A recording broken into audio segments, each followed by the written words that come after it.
que se convencionou de chamar de opinião pública, midiática, que é um fenômeno que surge com a redemocratização dos anos 80, né?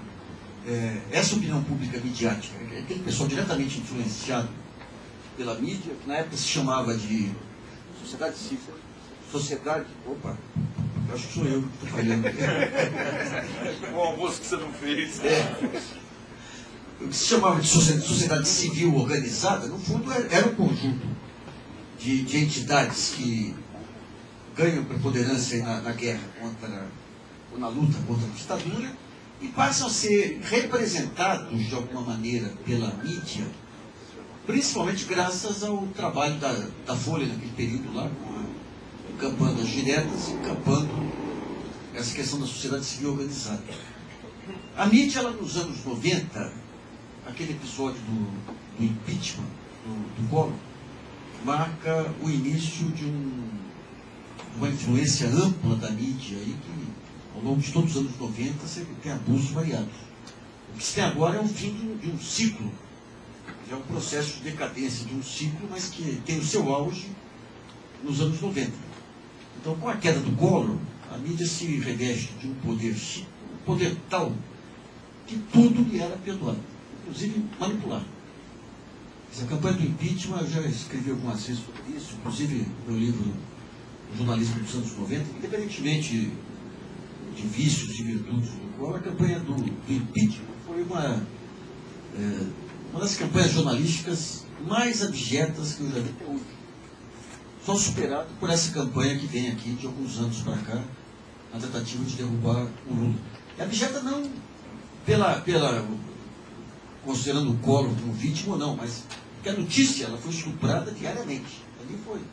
Era uma campanha longa, né? Você não pode repetir a denúncia do dia anterior, então você cria esse fenômeno do priapismo midiático. Né? Você tem que ter um escândalo por dia. Então, um escândalo por dia que passa na frente, você traça, né? Não tem nem.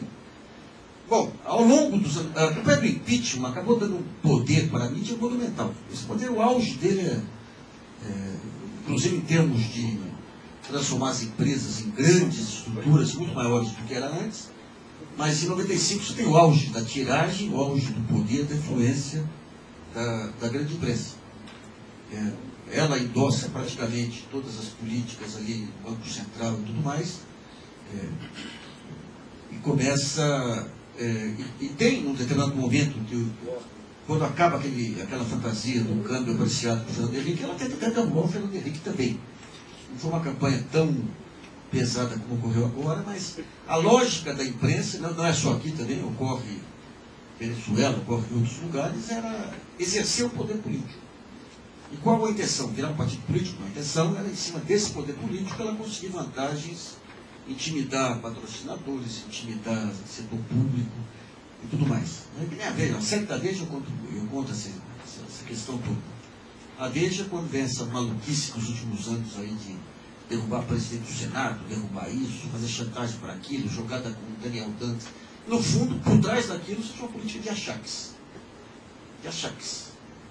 Quando ela chega num Corinthians para discutir, o cara lá do placar, para discutir o álbum de figurinha do Corinthians, está implícita a possibilidade, se não fizer isso, a Veja vem e bate. Quando ela consegue contratos de venda de assinatura para a Secretaria de Educação, que é o último, por trás está implícito isso. Quando ela dá uma página amarela para o governador do Distrito Federal, no mesmo dia em que ele assina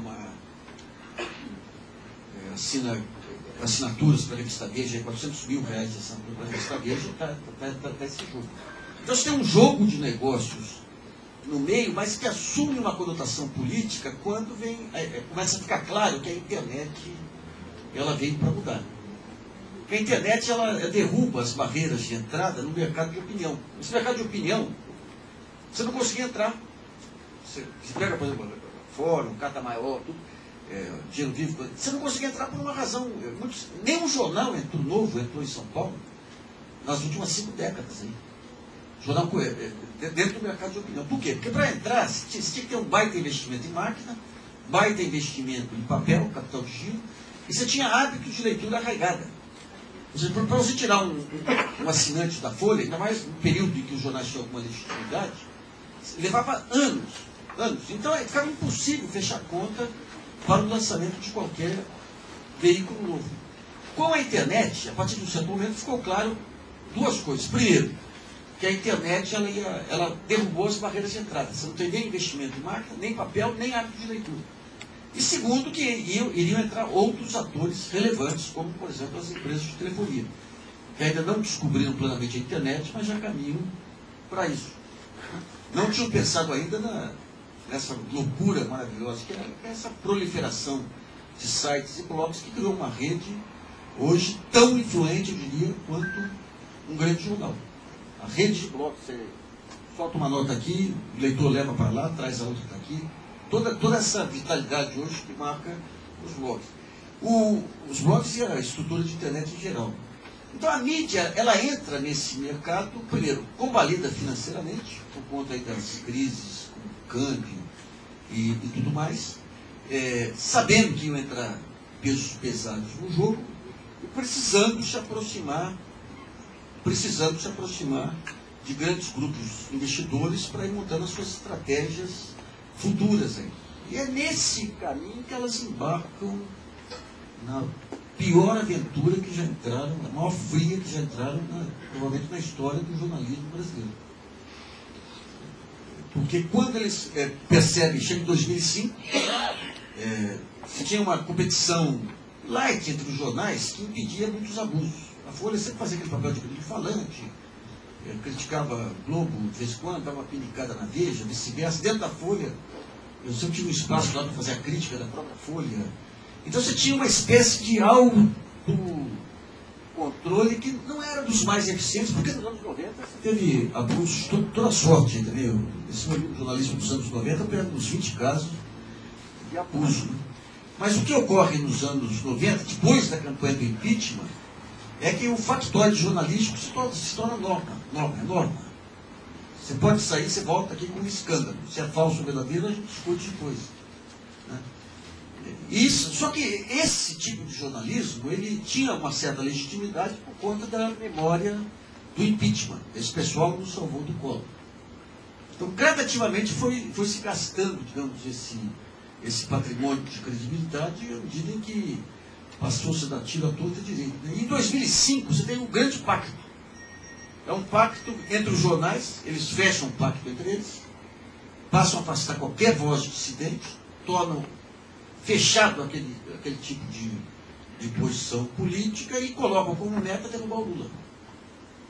Por que derrubar o Lula? Porque deu o mensalão, criou-se a vulnerabilidade, e a visão maluca que se tinha, eu cansei de alertar a Folha, enquanto eu estava lá também, o Otávio e tudo mais, a visão que se tinha, se derrubarmos o presidente, voltaremos aos tempos de glória dos anos 90. E a argumentação que a gente tinha lá é a seguinte: gente, nós estamos largando a função de moderador, a função de fazer o meio campo digamos, desse conjunto de opiniões, desse conjunto de opiniões que constitui os leitores aí para tomar um partido, né? Se você derruba o Lula, não tinha como ganhar. Aliás, naquela época, em 2006, eu entrei nessa guerra para valer, a melhor entrevista que eu dei foi para o Vermelho aqui. Foi muito bem feita a entrevista lá para o Rovai, deu um belo espaço também, a caros amigos, mas essa entrevista do Vermelho foi interessante. Aliás, foi antes. Desculpa, o Rovai, caros amigos, foi depois, quando começou a série da Veja. Eu lembro que um amigo falou: poxa, minha avó viu a sua entrevista lá no interior do Piauí. Eu falei: mas como isso?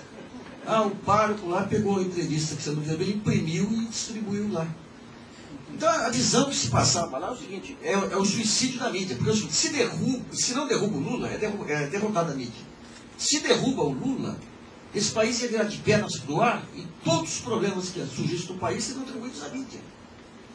Mas a sorte deles é que não derrubou o Lula. Porque se derrubasse, você teria um país em pé de guerra hoje, em vez da gente estar atacando a mídia com artigos e com ideias, provavelmente pedras e outros objetos multiagudos ainda.